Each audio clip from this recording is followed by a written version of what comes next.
Okay, we're back in the garage. Actually, having to do things to, well, make my charger run. Well, better at least. My vacuum advance kind of decided to, well, stop working. So I need to fix it. And now a lot of you out there say, why do you need to fix your vacuum advance on your car? Well, I like it to get decent fuel economy when it's on the highway.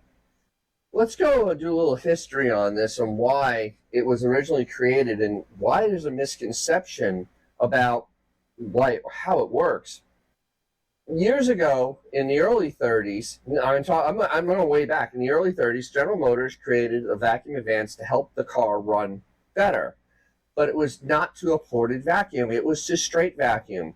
And it was just to get the car to run better at idle, because back then you had to manually set your timing and all sorts of things on the steering wheel. It was very rudimentary on early cars.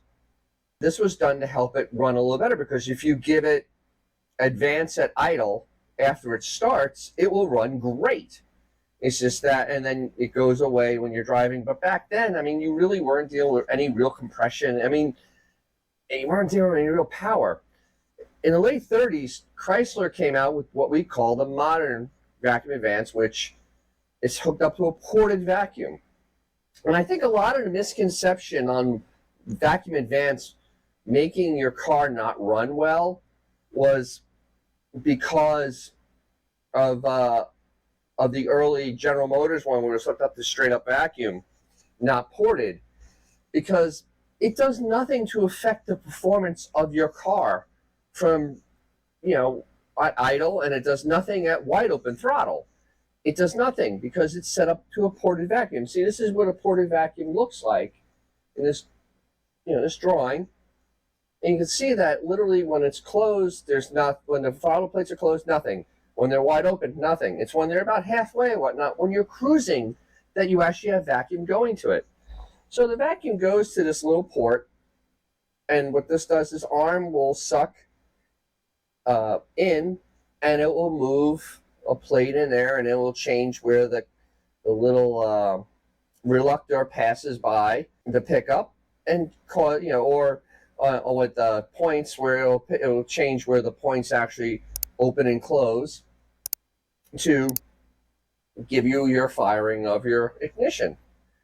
So I mean, it's a rather simple setup, and I'm going to show a couple things, with on a Chrysler specific, but a lot of stuff isn't Chrysler specific on redoing my distributor. I want to hear from you about anything you learned when you work on your distributor, any type of tips, tricks, whatever. Your thoughts on vacuum advance. Comment below, because I love this. The one thing that I think is hard for people to wrap their head around is that it really advances the engine while it's driving. Like it adds, depending, like 10 to 15 degrees to your all-in. But it's doing it under no load. So what it's making sure there's complete combustion, which makes the engine more efficient. But you can't have that under load, because then you'll have pre-detonation, which would be very, very bad. So that's why it doesn't work at wide open throttle. So let me we'll go into the distributor. I'll show some couple tips that we have, and hopefully you learn something. I'll learn something. Hopefully you'll be at least entertained. Okay, so we have to set the distance between the pickup and the reluctor. And on a Chrysler electronic ignition, you have to make sure anytime you work on a distributor, you have brass feeler gauges, because the regular steel ones will get sucked to the magnet and you may not get a good reading. So on a Chrysler electronic ignition, and this is for any electronic ignition from Chrysler, it's 0.008 or 8/1000ths of an inch. I mean, it's close, but that's what it is. So you can see the little number on there.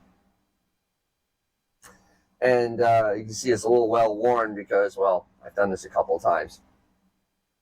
The Yeah, and it's very simple, and I'll go and I'll show the practical way we're going to do this. Let's go over and take a look. Well, you just put the reluctor in line with the pickup, and you put it in there, and it's just kind of feel a little bit of tension, and the reluctor shouldn't move. So what happens, every time this wheel comes to here, there's 8 wheels, it sets off it completes a magnetic field, sends it back, and that tells the electronic ignition then to send a pulse to the coil, and the coil then sends a pulse to the coil wire, which then goes to the cap, into the cap, and then goes through the rotor and makes spark.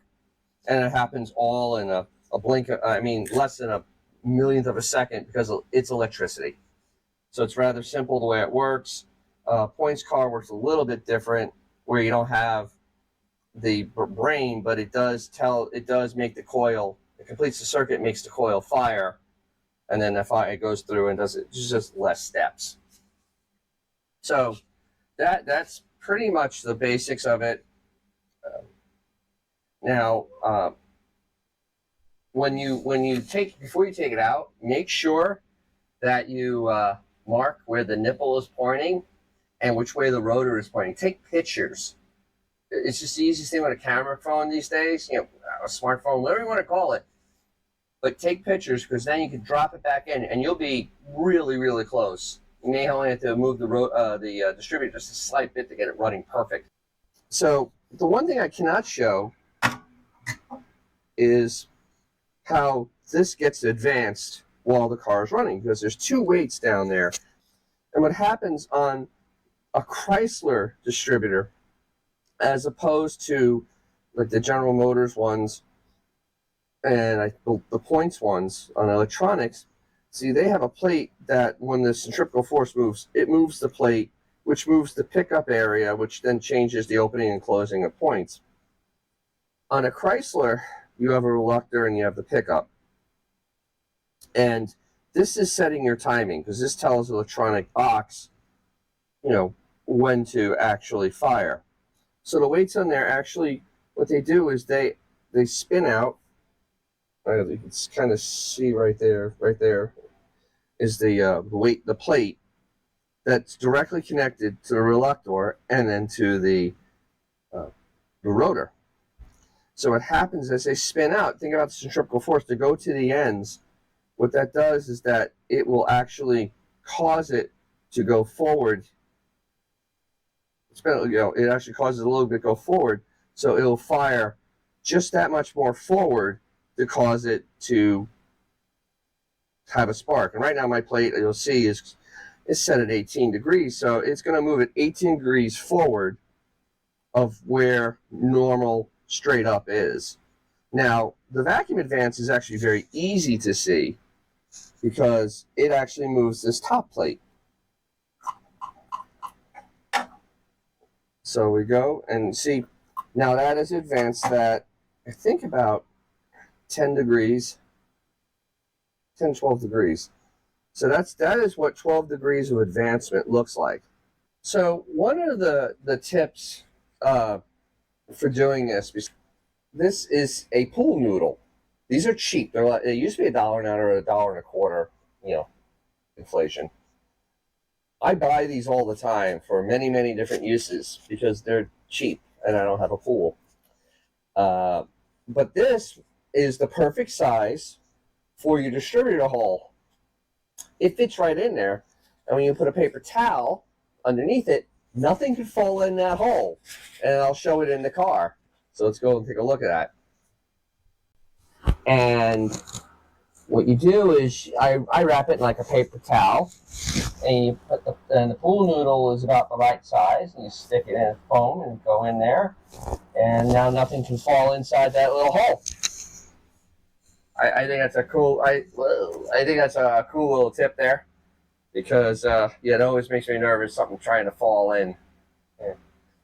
All right, there is one other little trick I did, because these distributors come with this little piece of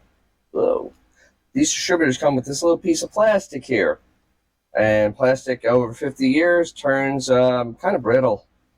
So you buy a drill stop, and I'll put a link down below where I got this online. I'll find the thing I bought a while ago.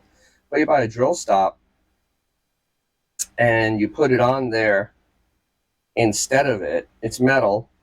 You put a little Loctite on the set screw.